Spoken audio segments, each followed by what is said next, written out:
I would now, of course, he was not the ASG, but would now like to speak to the Additional Solicitor General of India and also the member of the Bharatiya Janata Party National Executive Committee of the BJP, Mr. Satyapal Jain.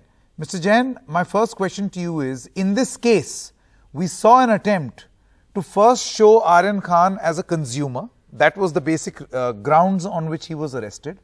And then later an argument was made that he was in touch with an international drug cartel, a member who may be in touch with an international drug cartel, a charge which has been denied by his lawyers.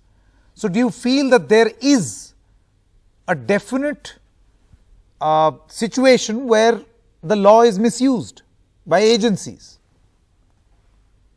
See, I am not aware of the facts of this case because I never appeared as a lawyer from either side.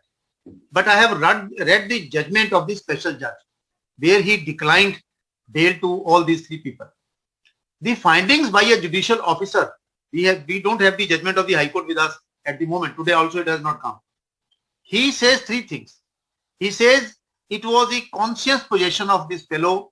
He knew about it. Number two, he says, I have seen the WhatsApp chats which have been shown to the Honorable Judge.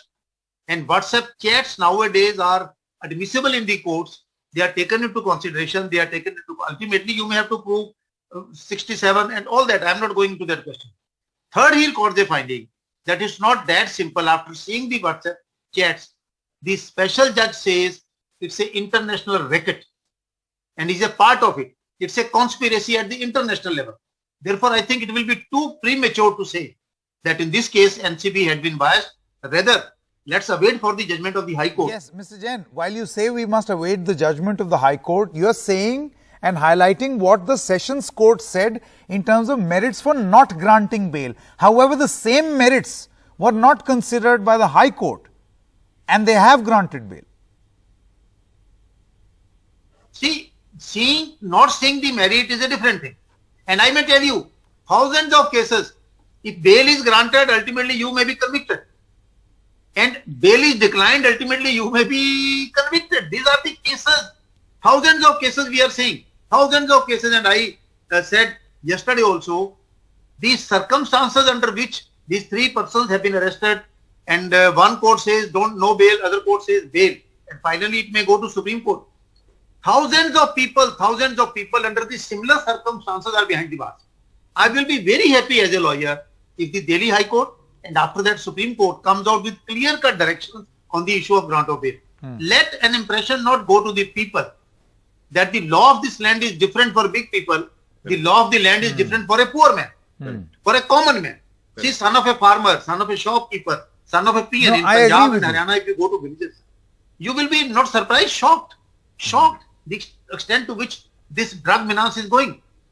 Taking the lives of the people daily in the vernacular newspaper, we read the report, somebody died, two people died there because of the excessive use, two persons here and there. Therefore, I see, let there be clear-cut guidelines by the High Court or the Supreme Court once for others for release on bail, and not that simply because you are a big man, your case will be heard within 3 weeks, and simply you are a common man, your lawyer is also very but the big man is not that well known and that important. Jain so your case will not be heard for months together. Jain Saab, the big man's contention is that he is being victimized because he is a big man. I think that's the point, that Bollywood is a soft target, and that's why they're being targeted because they are a big man, not because they're not.